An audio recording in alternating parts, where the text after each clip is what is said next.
तो भाई यहाँ पे कुछ दिनों से मैं यहाँ पे यूज कर रहा हूँ Samsung Fold 8 और बहुत ही ज्यादा दमदार ये फोन लग रहा है, लेकिन उससे भी ज्यादा दमदार लग रहे हैं इसके स्टैट्स। क्योंकि गाइस यहाँ पे ऐसा बोला जा रहा है कि जो Fold 8 की जो सीरीज है ना, वो यार जितनी बुक हुई है पिछले 3 दिनों में, Fold 7 सीरीज की बुकिंग उतनी 15 दिनों में जा करके हुई थी। और इसी फोन को मैं इसी वजह से यहाँ पे यूज करके देखना चाह रहा था कि ऐसा क्या नया है इसके अंदर। तो भाई देखो, मुझे बहुत ज्यादा चीजें मतलब शॉकिंग पता चली, मुझे कुछ चीजें अच्छी भी लगी, कुछ चीजें थोड़ी सी मतलब वैसी थी। तो मैं वो सब आपको इस पर्टिकुलर वीडियो में रिवील करूंगा। सबसे पहले तो आप लोग भाई जान लो कि जब ये फोल्ड मेरे हाथ में आया ना, एक भाई पूरा का पूरा यूनिक, मेरा मतलब एक्सपेक्ट रेशियो ही पूरा का पूरा हो चुका था चेंज फोन का। तो इस वजह से यहाँ पे इन हैंड फील बहुत ही ज्यादा डिफरेंट था। ये फोन सिर्फ और सिर्फ 201 ग्राम का मेरे हाथ में था, और इवेंचुअली अगर आप फोन को अगर आप अनफोल्ड भी करेंगे ना, तो भाई सिर्फ 4.5 mm की थिकनेस के साथ में आता है। और भाई फोल्ड होने के बावजूद भी यहाँ पे कई ऐसे फोन है उनसे भी काफी ज्यादा थिन देखने को मिलता है। और हाँ, एक चीज और आपको मैं यहाँ पे बता दूं, जो इनकी आउटर वाली जो छोटी डिस्प्ले है ना, वो बहुत ज्यादा यूजफुल है। यहाँ पे इन्होंने यूज किया हुआ है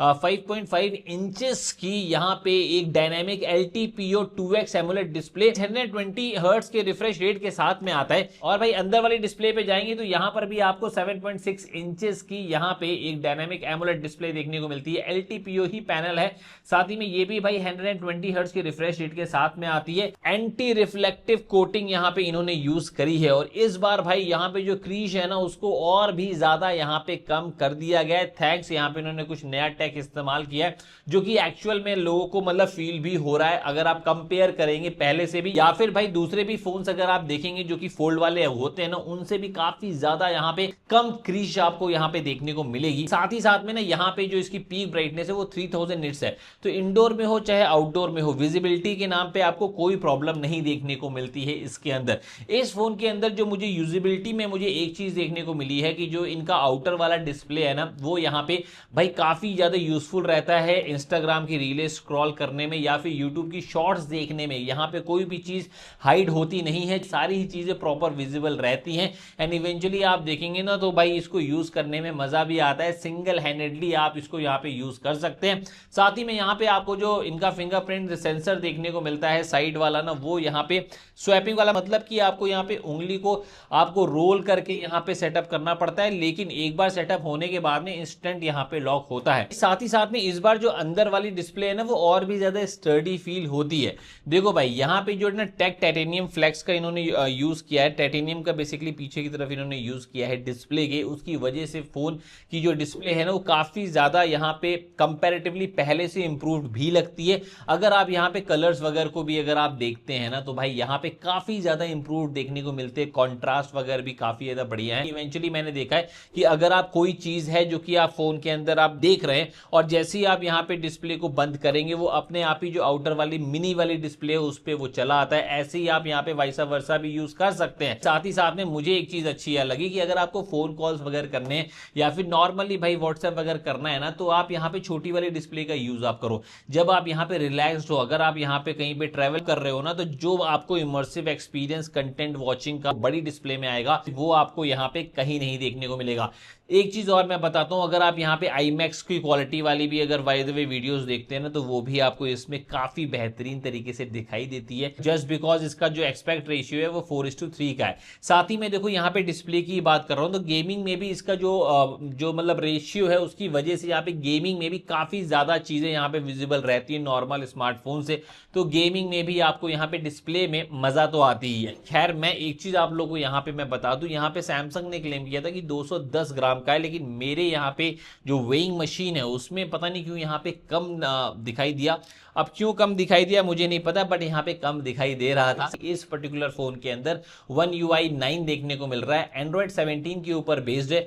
One UI 9 में जो यहाँ पे कस्टमाइजेशन देखने को मिलती है भाई, आहा मजा ही आ जाती है। चाहे आपको यहाँ पे क्लॉक में कोई भी चीज कस्टमाइज करनी हो, डिफरेंट क्लॉक स्टाइल्स आपको यार लगाने हो, यहाँ पे ना गुड लॉक के सपोर्ट की वजह से और ज्यादा बेहतरीन ये बन जाता है। साथ ही साथ में यहाँ पे जो ना नोटिफिकेशन पैनल मिलता है, उसको भी आप बहुत बेहतरीन तरीके से कस्टमाइज कर सकते हैं अपने हिसाब से, जो कि मतलब बहुत ही कम फोनों में आपको ये चीज ना देखने को मिलती है। इवेंचुअली आप देखेंगे कि जो इनका One UI 9 है ना, ये बहुत ज्यादा ऑप्टिमाइज किया गया है, लेकिन अभी और भी ना बहुत सारे ऑप्टिमाइजेशंस आपको देखने को मिलेंगे, जो भी मतलब चीजें आपको यहाँ पे लगती हैं कि जो मतलब इंप्रूव करनी चाहिए, ये भाई इंप्रूव करके 2-3-4 अपडेट्स में ये सारी चीजें फिक्स मतलब कर देंगे। लेकिन एक चीज आपको बताना चाहूंगा, इसके अंदर बहुत सारे एआई के फीचर्स भर भर के हैं। अगर आपको नहीं पता है तो भाई बता दूं, यहाँ पे जो सर्कल टू सर्च जो गूगल का खुद का फीचर है ना, बेसिकली गूगल पिक्सल वाले फोन में नहीं आया था पहले, ये सबसे पहले सैमसंग वाले लेकर के आए थे। नहीं सिर्फ ये, यहाँ पे अगर आपको कोई चीज ट्रांसक्राइब करनी है या फिर अगर आपको नोट्स को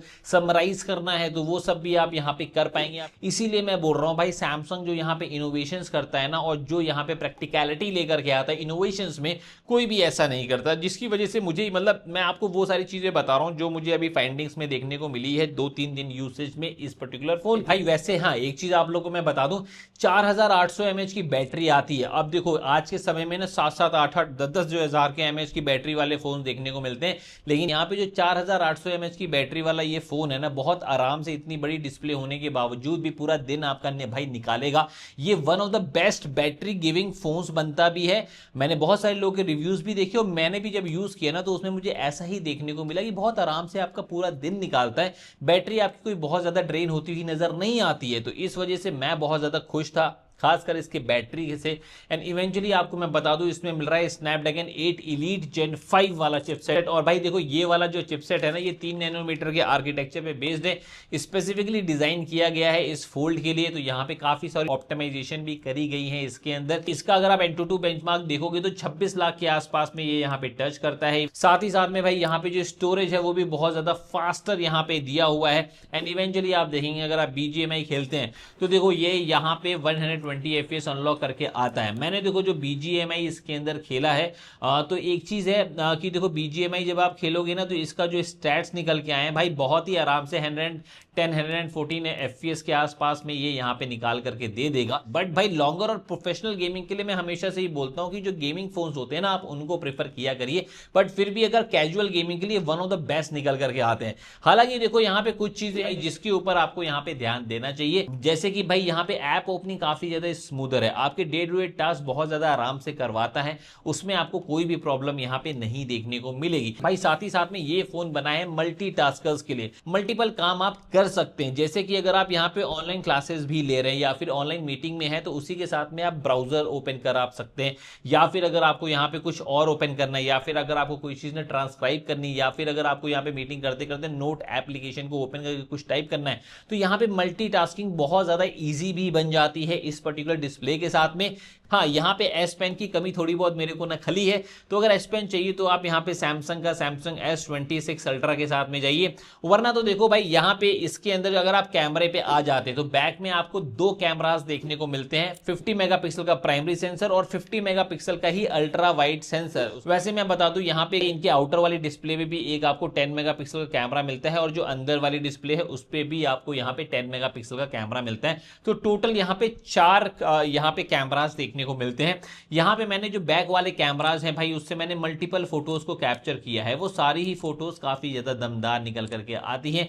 इवेंचुअली अगर आप देखेंगे तो 1x में मतलब यहाँ पे ना टेलीफोटो सेंसर की कमी थोड़ी बहुत खलेगी, लेकिन फिर भी अगर आप देखेंगे तो यहाँ पे जो ये फोन है ना, ये बहुत बेहतरीन फोटोज कैप्चर कर पाते हैं। मैंने बहुत सारे फोटोज मैंने कैप्चर किए हैं, वो सब आप यहाँ पे क्लियरली देख सकते हैं। साथ ही साथ में यहाँ पे अगर आप पोर्ट्रेट शॉट देखते हैं तो पोर्ट्रेट शॉट भी यहाँ पे डिसेंट से निकल के आते, जो हमने यहाँ पे डे लाइट में कैप्चर किए थे। तो भाई मेरी फाइंडिंग्स में तो यही चीज निकल के आया है कि देखो ये फोन है बहुत ज्यादा दमदार। यहाँ पे ये फोन ऐसे लोगों के लिए है कि जिनके पास में यहाँ पे बहुत ज्यादा मतलब इनको ना यूजर एक्सपीरियंस बहुत अच्छा चाहिए, जैसे कि मल्टीटास्किंग करना हो, मल्टीमीडिया कंजम्पशन उनको ज्यादा सा करना हो, एक सिंगल हैंड से फोन यूज जो कर पाए। लोगों में अगर जाएं तो हाँ भाई फोल्ड है उसके पास में, तो ऐसे कुछ मतलब ऑडियंस है ना इनकी, तो इसकी वजह से यहाँ पे ये फोन एक इमर्सिव ही डिफरेंट ऑडियंस को टारगेट करता है। और खासकर अब ये दिख भी रहा है, ये वाला जो इन्होंने नया इनोवेशन करके लेकर के आए हैं ये फोन, ये लोगों को पसंद आ रहा है, जहां पे ये काफी अच्छे फॉर्म फैक्टर के साथ में आया। अभी आने वाले समय में भी और भी भाई दूसरी कंपनीज भी इसको अडेप्ट करती हुई नजर आएंगी,